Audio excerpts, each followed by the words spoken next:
Pemirsa, Menteri Agama Nasaruddin Umar menjenguk sejumlah korban di Rumah Sakit Umum Daerah atau RSUD Kota Bogor Minggu sore. Pihaknya pun akan merenovasi kembali musola yang ambruk. Menteri Agama Nasaruddin Umar menjenguk sejumlah warga yang menjadi korban luka ambruknya bangunan majelis taklim yang dirawat di RSUD Kota Bogor Minggu sore. Selain mendoakan para korban, Menteri Agama Nasaruddin Umar berencana untuk melakukan perbaikan majelis taklim yang ambruk tersebut. Menak berharap kejadian serupa tidak kembali terulang.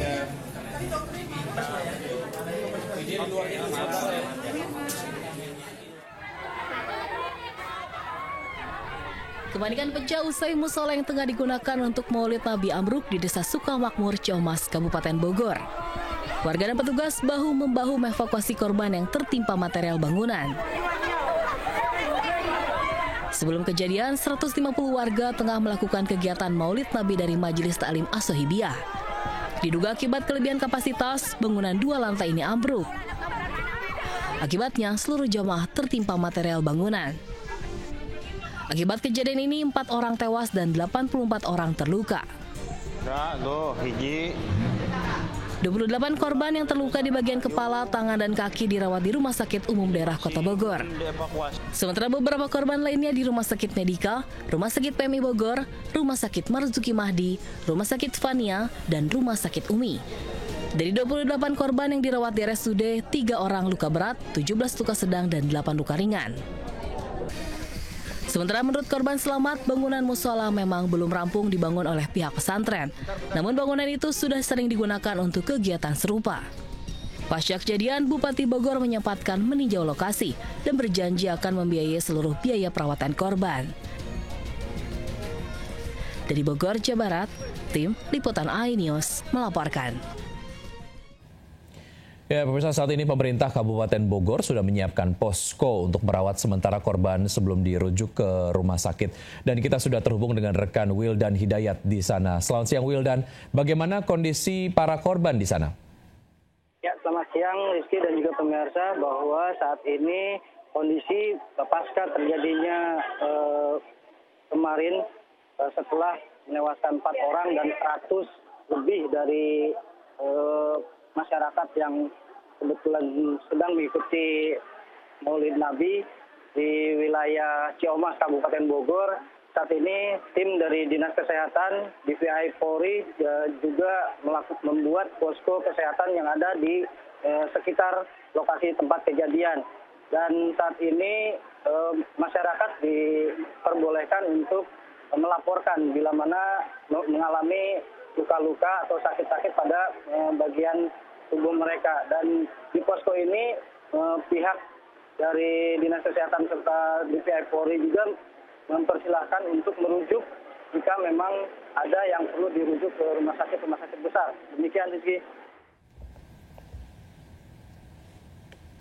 Baik, Wildan, terima kasih atas informasi yang Anda sudah sampaikan. Selamat bertugas kembali.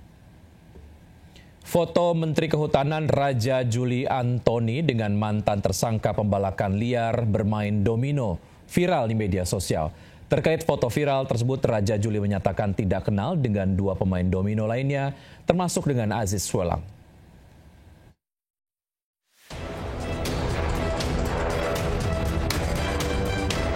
Viral di media sosial, foto Menteri Kehutanan Raja Juli Antoni bermain domino bersama Menteri Perlindungan Pekerja Migran Indonesia atau P2MI Abdul Qadir Karding, Waketum Dewan Pengurus Nasional Persatuan Olahraga Domino, Andi Rukman Nurdin Karumpa, serta seorang pengusaha yang pernah tersandung kasus pembalakan liar, Aziz Welang.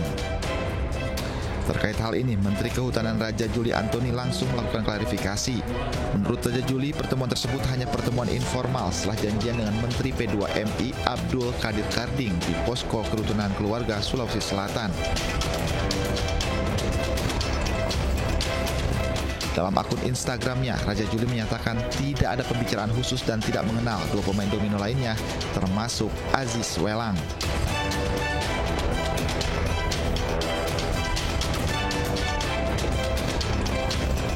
Sementara Menteri Perlindungan Pekerja Migran Indonesia atau P2MI Abdul Qadir Karding menyebut aktivitas bermain domino merupakan bagian dari budaya Sulawesi Selatan.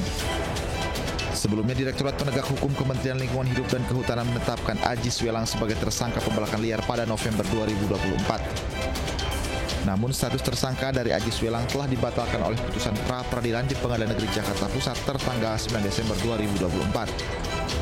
Putusan ini menjadi dasar penyidik Dirgakum LHK untuk hentikan pengusutan dan menerbitkan surat perintah penghentian penyidikan atau SP3.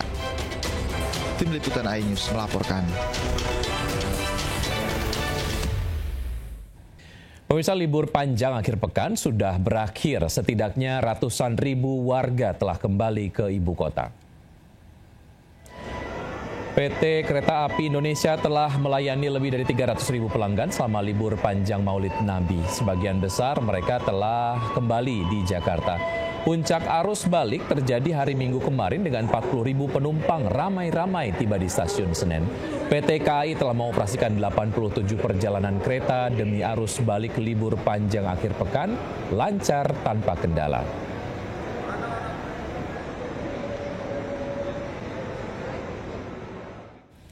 Ya, pemirsa, di penghujung libur panjang Maulid Nabi, umat Islam menyambut fenomena gerhana bulan total Senin dini hari. Sebagian jemaah melaksanakan sholat khusus atau sholat gerhana bulan di Masjid Istiqlal, Jakarta Pusat.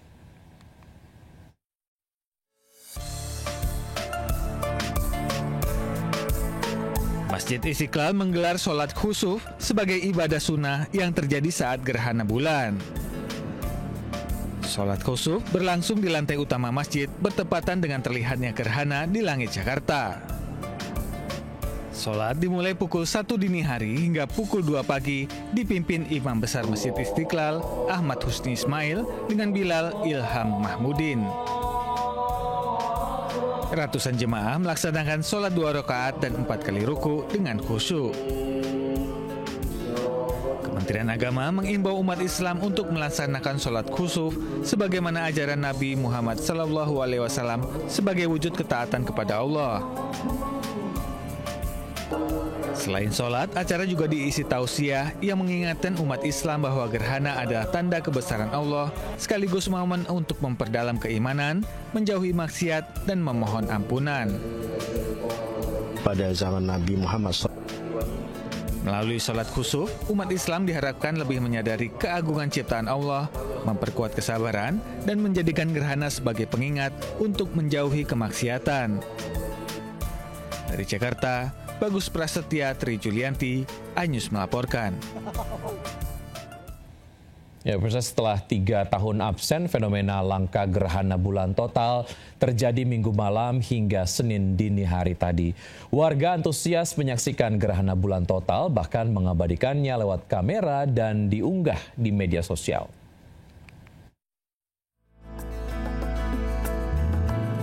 Sekelompok remaja di Tambun Selatan, Kabupaten Bekasi, Jawa Barat antusias mengabadikan fenomena gerhana bulan total pada Senin dini hari. Mereka bahkan rela menyewa kamera resolusi tinggi untuk merekam detik-detik terjadinya gerhana bulan dengan sempurna sehingga bisa diunggah di media sosial. Ya penasaran Bang, karena kan jarang gitu kan sini. Jadi kita penasaran gitu sambil dokumentasi. Nanti saya bakal post di sosmed. Bisa buat konsumsi pribadi lah. Momen langka gerhana bulan ini juga dinantikan oleh para peneliti astronomi dan mahasiswa di Observatorium Bosca, Lembang, Bandung Barat. Menggunakan berbagai teleskop, mereka antusias menyaksikan puncak gerhana bulan total berubah menjadi merah pekat. Diketahui puncak gerhana bulan total terjadi pukul 1.51 WIB pada 8 September 2025. Fenomena serupa akan kembali bisa disaksikan di sejumlah wilayah Indonesia pada 2033 mendatang. Tim Liputan iNews melaporkan.